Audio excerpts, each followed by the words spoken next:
శ్రీమాత్రే నమః. గురవే సర్వలోకానాం విసజే భవరోగిణాం నిదయే సర్వవిద్యానాం దక్షిణామూర్తయే నమః. వసుదేవసుతం దేవం కంసచానూరమర్దనం దేవకీ పరమానందం కృష్ణం వందే జగద్గురుం. సద్గురుకులదేవతాభ్యో నమః. ప్రతి ఒక్కరు కూడా మీ యొక్క గురువులను, మీకు విద్య నేర్పిన గురు, మీ యొక్క ఉద్యోగంలో గురు, మీకు వ్యాపారంలో గురు, మీ ఇంటి గురువులు, జగద్గురువులందరినీ కూడాను ప్రార్థన చేసుకోండి. ఈ నెల మనం చెప్పుకోబోయే ఈ యొక్క జాతక ఫలితమంతా కూడాను గురుగ్రహ స్థాన చలనం, దాన్ని గురు పెయర్చి అంటారు. రానున్న మే 1, 2024 నాడు స్థానం మారుతున్నారు. బృహస్పతి తన యొక్క స్థానం మేషరాశి నుండి వృషభ రాశికి మారుతున్నారు.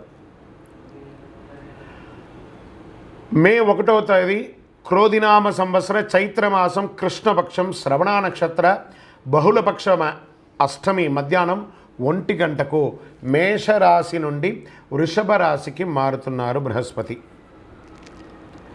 దేవగురువైనటువంటి బృహస్పతి గురు భగవానుడు మేషరాశి నుండి అసుర గురువు అయినటువంటి శుక్రుని యొక్క రాశిలోకి మారుతున్నారు వృషభంలో. ఈ సంవత్సరం కాలపురుషుని యొక్క తత్వంలో 2వ ఇల్లు అయినటువంటి ధనస్థానంలో గురు భగవానుడు కూర్చోబోతున్నాడు. గురు భగవానుడు గోచార ప్రకారం 2, 5, 7, 9, 11లో సంచరిస్తే అద్భుతమైనటువంటి ఫలితాలని చెప్తారు. గురు చూసిన కోటి లాభం అంటారు. గురు భగవానుడు అనుగ్రహం రావాలంటే అంత ఈజీ కాదు, అది యోగమే కదా. అది వచ్చిందంటే నవగ్రహాల్లోనే శుభప్రదమైనటువంటి గురు భగవానుడి యొక్క సంపూర్ణ ఆశీస్సులు మనకు కావాలి. ఐశ్వర్యం, పదవి, విద్య, వివాహం అన్ని రకాలుగా కావలసినటువంటి ఇచ్చే ఏకైక దేవుడు ఈ నవగ్రహాల్లో ఎవరైనా ఉన్నారంటే అది బృహస్పతి దేవుడే, గురు భగవానుడు. 2024 గురు ప్రభావంతో ఈ 3 రాశుల వారికి కొత్త ఏడాదంతా విశేషమైనటువంటి ప్రయోజనాలు ఉంటాయి. ప్రపంచంలో అన్ని ప్రదేశాల్లో నివసించే తులారాశి మిత్రులారా, మీకు ఈ గురు భగవానుడు గురు పేర్చి స్థాన మార్పిడి ఎలా ఉండబోతుందనంటే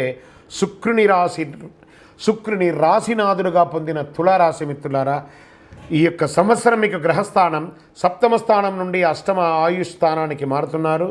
విరయస్థానమునకు, ధనవాక్కు స్థానమునకు, సుఖస్థానమునకు చూస్తున్నారు. ఈ గురు పేర్చి గురు స్థాన మార్పిడి మీకు సమాజంలో ఉన్నతమైనటువంటి స్నేహాన్ని, గౌరవాన్ని, విజయాన్ని అందిస్తుంది. కుటుంబంలో సంతోషం ఉంటుంది. మిమ్మల్ని తప్పుగా అర్థం చేసుకున్న స్నేహితులు, బంధువులు తమ మనసు మార్చుకుని మళ్ళీ స్నేహపూర్వకంగా మెలగడం జరుగుతుంది. మీరు కష్టమైన పనులు సులభంగా పూర్తి చేస్తారు. మీ రుణాలన్నీ కూడా సకాలంలో చెల్లిస్తారు. మీరు మీ వ్యాపార రహస్యాలను ఇతరులతో మాట్లాడకండి. సమాజంలో మీ పేరు మరియు కీర్తి క్రమక్రమంగా క్షీణించినవి పెరుగుతూ రావడం మొదలుపెడుతుంది. కొంతమందికి విదేశాలకు వెళ్ళి నివసించే అవకాశాలు కూడా ఉంటాయి. మైగ్రేట్ అయ్యి అక్కడే స్థిరపడే అవకాశాలు కూడా ఉన్నాయి. ఉద్యోగస్తులకి లాభాలు అందుతాయి, ఆదాయం పెరుగుతుంది. మీకు ఇంటి దేవుడు కులదేవత ప్రార్థన చేయాలి. కుటుంబంలో వివాహం కాని వారికి వివాహం జరిగే అవకాశం ఉంది. శారీరక ఆరోగ్యం మెరుగ్గా ఉంటుంది. కొందరు కొత్త వ్యాపారాన్ని ప్రారంభించే ప్రయత్నం చేస్తారో అది మల్టిపుల్గా అవకాశాలు ఇస్తున్నాయి. షేర్ మార్కెట్ స్పెక్యులేషన్ ద్వారా మంచి ఆదాయాన్ని పొందే అవకాశాలు ఉన్నాయి. దీనివల్ల మీ యొక్క బ్యాంక్ బ్యాలెన్స్ పెరుగుతుంది. చిన్న అవాంతరాలు ఉన్నా దాన్ని అధిగమిస్తారు. మీరు చాలా ప్రయాణాలు చేసే అవకాశాలు ఉన్నాయి. ఉద్యోగస్తుల ఉద్యోగస్తులతో సహకరిస్తూ వెళ్ళండి. చిన్న సవాళ్ళు వస్తూ ఉంటాయి, దాన్ని కూడా మీరు అధిగమించాలి. మీరు పెట్టుబడులు మరియు లెక్కించిన స్థానాల్లో భూమి మీద పెట్టుబడి పెట్టండి, ట్రేడింగ్లో పెట్టుబడి పెట్టండి, లాంగ్ టర్మ్లో. ఇవన్నీ కూడా మీకు కలిసి వస్తుంది. మిలిటరీ, పోలీస్ లేదా ప్రభుత్వ విభాగాల్లో పనిచేసే వారికి ఈ సమయం చాలా అనుకూలంగా ఉంటుంది. పనిలో మీరు ప్రశంసలు పొందుతారు, రిలాక్స్గా ఉంటారు, సహోద్యోగులతో స్నేహపూర్వకంగా ఉంటారు. మీ ఖర్చులు పెరిగే అవకాశాలు మాత్రం విపరీతంగా కనబడుతున్నాయి. ధన ప్రవాహం కూడా ఉంటుంది. దీర్ఘకాలికంగా పోలీస్ కేసు లేదా కోర్టు కేసు ఉంటే అవన్నీ కూడా సాధిస్తారు, దిగ్విజయం సాధిస్తారు. ద్రవ్య ఆదాయం, ఆ కేసుల ద్వారా ద్రవ్య ఆదాయం కూడా పెరుగుతుంది. మీకు మీ శ్రమలో ఆదాయాన్ని పెంచుకునే మార్గాలను ఎక్కువ చూస్తుంటారు. రుణాలు తీసుకోవడం కాస్త మానుకోండి. స్థిరాస్తి ద్వారా ఆదాయం పొందుతారు.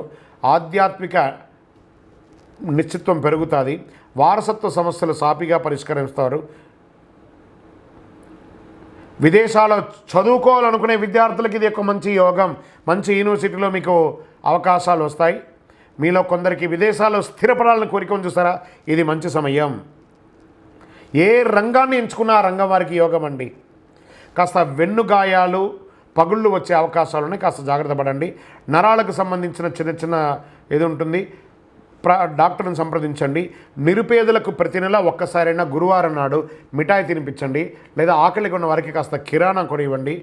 గురువారం నాడు ప్రతి నెల ఒక గురువారం నాడు దేవాలయాన్ని దర్శనం చేసుకోండి. మీ పరిసర ప్రాంతాల్లో ఉన్న దేవాలయానికి మే 1వ తారీఖున వెళ్ళి దర్శనం చేసుకోండి. మీ వయసు ఎంత ఉందో అన్ని దీపాలు వెలిగించండి. శనగలతో మాల వేయండి. గోచార గ్రహస్థితి ద్వారా చెప్పాం. మీ యొక్క సంపూర్ణ జాతకం తెలుసుకోవాలంటే మీ పరిసర ప్రాంతాల్లో ఉన్న సద్గురువుని సంప్రదించి మీ యొక్క జాతకాన్ని తెలుసుకోండి. లేదా మా ద్వారా తెలుసుకోవాలనుకున్నారా, ఈ కింద ఉన్న నంబర్కి మీ పేరు, పుట్టిన సమయం, పుట్టిన date of birth, time of birth, place of birth ఇవన్నీ కూడా రాసి మెసేజ్ చేయండి, వాట్సాప్ చేయండి, కానీ కాల్ చేయకండి. మేమే చూసి మీకు రిప్లై ఇస్తాము. ఇంకనూ సకల దోషాల తొలగి ఆనందంగా ఉండడానికి సద్గురవే నమః అని ప్రార్థన చేయండి. విజయోస్తు.